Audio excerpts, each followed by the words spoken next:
few years ago, won the Niagara's Top Comic, went on to open for Canadian comedy legend Sean Cullen for a sold-out performing arts centre, and he's been here at other shows, he's crushed it every time. We're excited to bring him back. This man's going to do on big things on the Canadian and world stage. He's here for you right now. Put your hands together for the one and only Taylor Grant, everybody!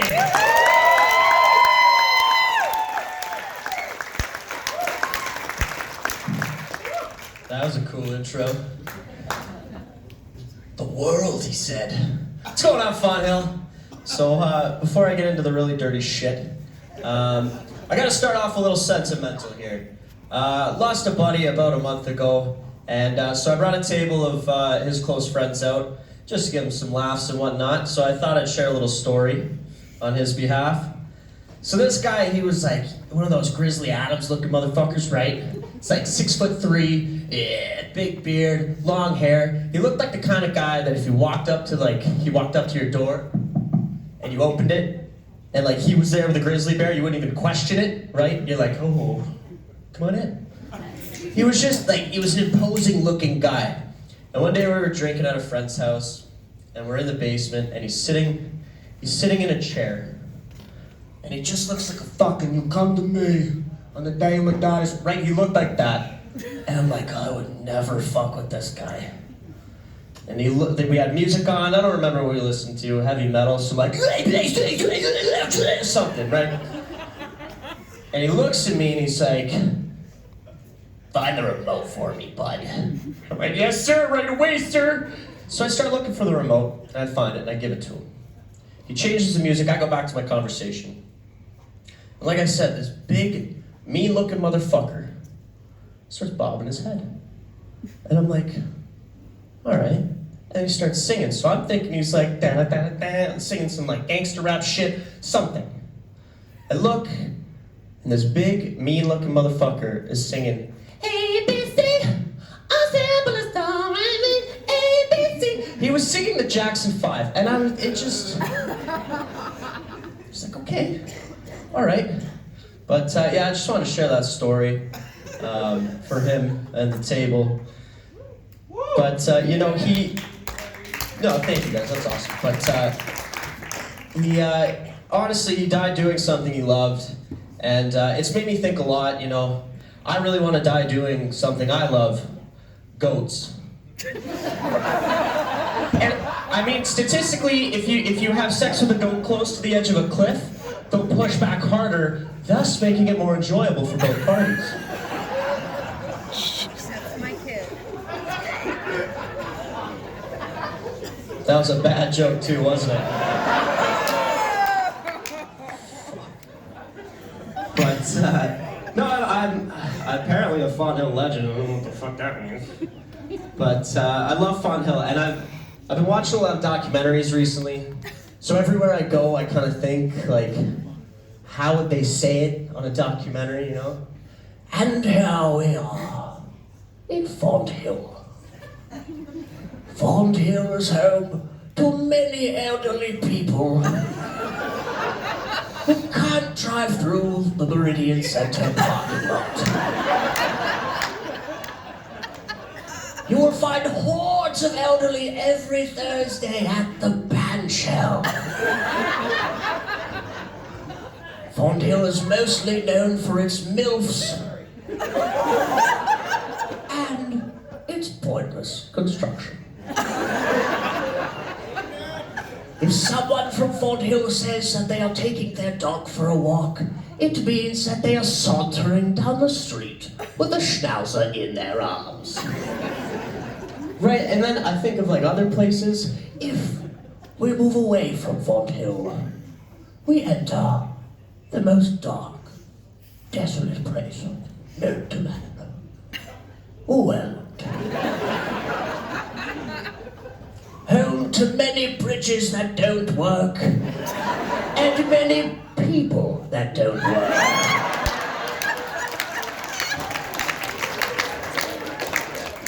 The beautiful Rose City. Fuck with the rose, and you get the thorns. And there are plenty of pricks in Welland. Over here, we are Fonthill. And over there, They are fentanyl. Right? Fuck. I don't even want to hear, you know you all hate Weldon. No. Cut that shit off right now. But, no, so, speaking of, you know, old white people in Font Hill, Don Cherry got in trouble. And I get it, but I kind of don't. I don't know why everybody's fucking surprised. He's an 80-year-old white guy. What the fuck do you want from the guy? He was always on thin ice.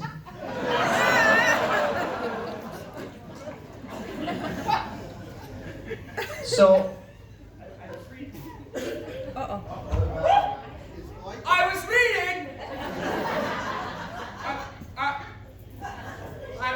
What was that?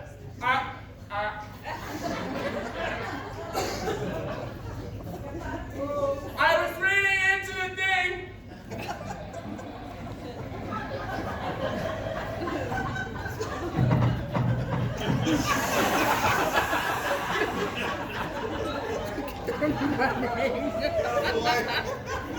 Take a break.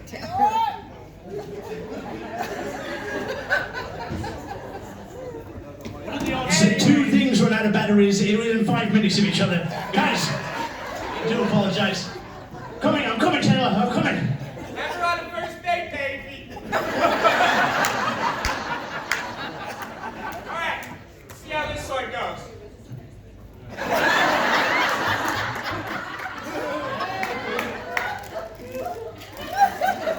Can you hear it? Oh, okay, all right. No, I would never do that. I would, but not to you. Fuck was I talking about? It was just so scary for a second to be up here like.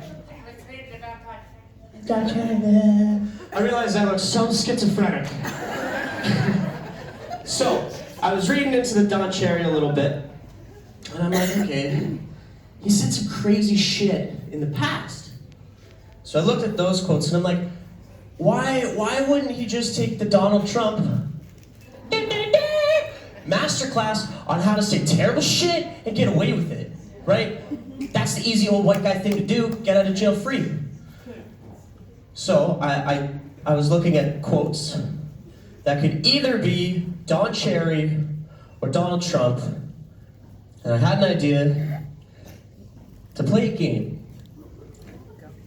I'm gonna say the quotes. I want you guys to figure out what fucking old white asshole said the shit, okay? Alright?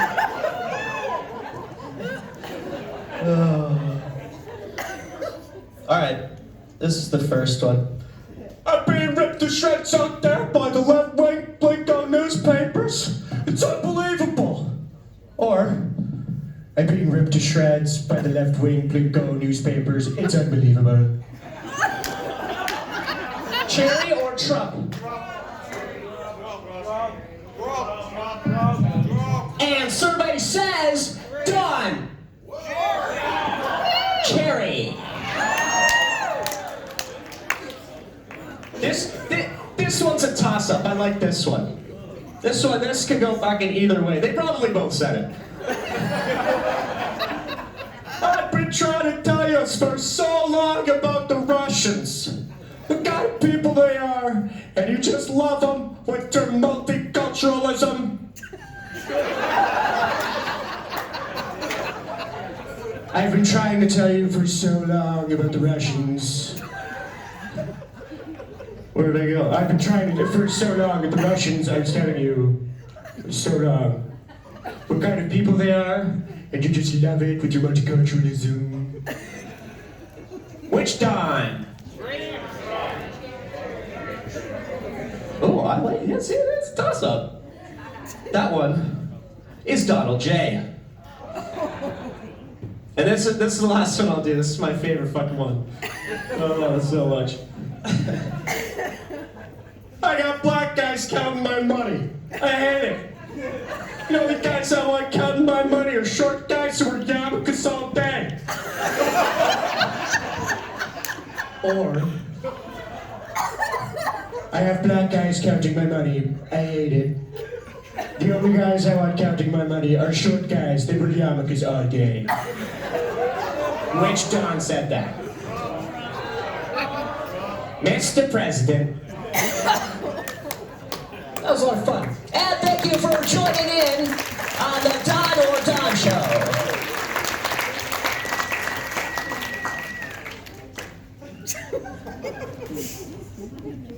The fucking things I think about online, I don't even know. I can watch porn, but I'm thinking about old white guys that say racist shit.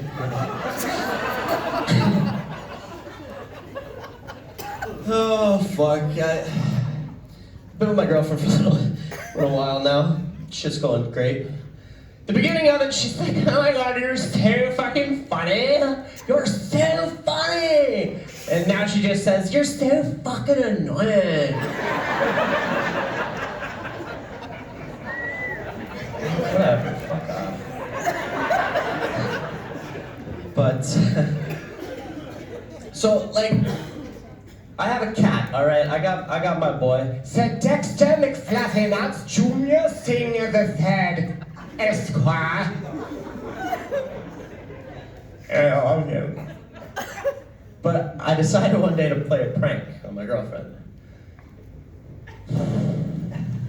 Gentlemen, if there is one thing I can tell you, do not shit in the litter box.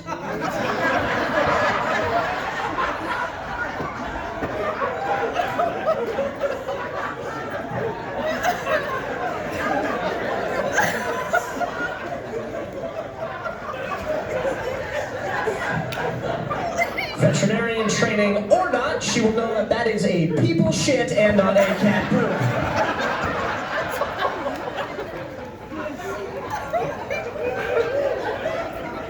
Nor will she find it funny. I laughed and she still had to clean it up. Just went in there with a fucking shovel and dust. We're also at that point, I think, where like she's like, babe, I'm cold. Can I have your sweater? She doesn't actually sound like that. Babe, can I have your sweater? I'm like, you probably got some somewhere. No, you can't have my sweater, right? It's gotten to the point where like, you know, it's cute at first. Like, give me your sweater, can I have your sweater? Can I have your sweatpants? Can I have some shorts? And I'm like, you know what? Fuck you, no. Cut that shit off right there. No. You know why? It makes me angry. Because first of all, I don't know where the fuck my sweater's went. Second of all, if you wear it and then give it back and I don't wash it for 2 days, you're gonna be like, it smells like a bitch. Who is she? Right? I don't need that shit. But it makes me angry. Like, I'm like, you have a fucking walk-in closet of clothes. And you gotta steal on my shit. My clothes pile is depleting because she's stealing shit. You think I'd ever fucking steal her clothes without asking? No, that's bullshit. It's making me physically warm. I would never steal her clothes. Like, why?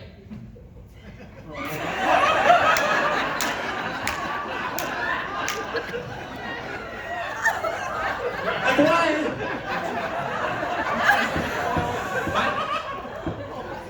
What?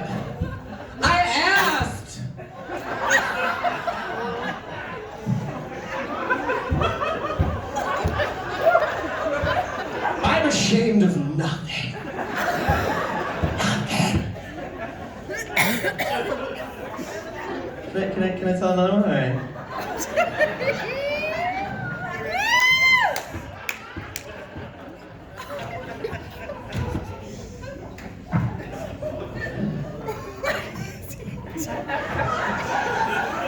All right. So.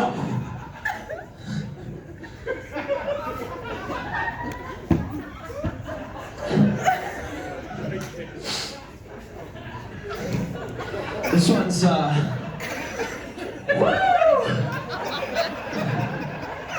And yes, if you want to stick a single in there, just absolutely go ahead. Just credit or debit works too. That bitch gets you stealing my sweaters. Anyways, let's have this one for my boy Ryan Lund. Shout out Lund Media. He fucking loves it so much, he almost told everybody in the room before I got here. So I thought I'd share it. Like David said, I'm a fucking Fawn Hill legend.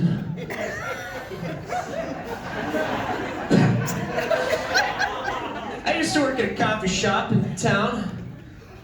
For legal sake, we'll call it John Norton's. You're like, is that the one with 2 slow drive-thrus or the shitty fucking parking lot? It's the fucking 2 drive-thrus.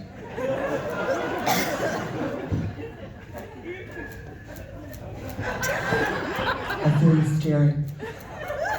So they used to give me this little shift, beautiful shift, 6 to 10 in the morning. No matter what time of the year it is, it's cold, right?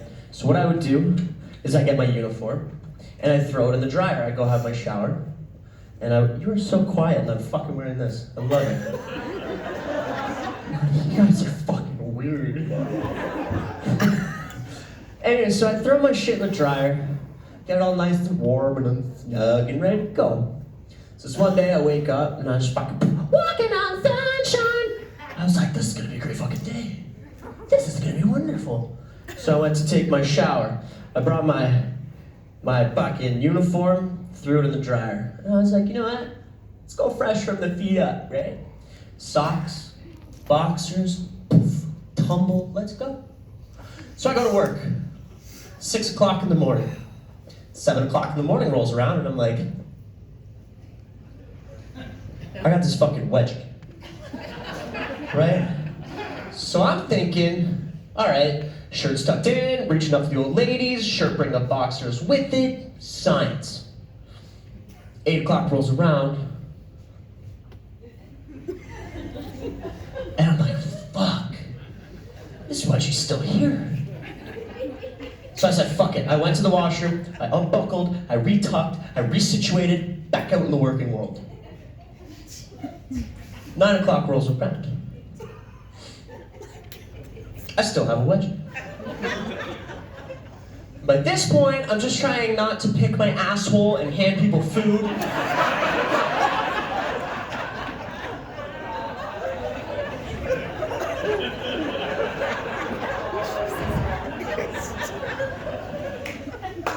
So I'm like, fuck it.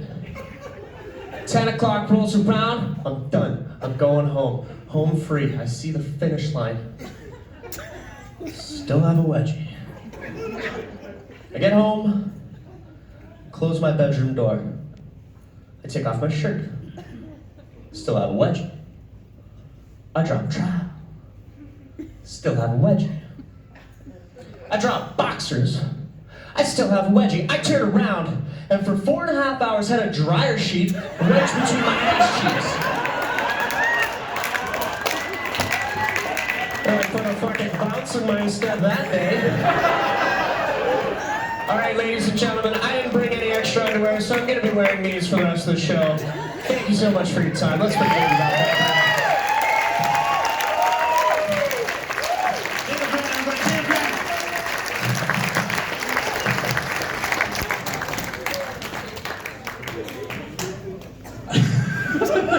I had no idea what was going to happen tonight. I really did not. I was just as surprised as you guys.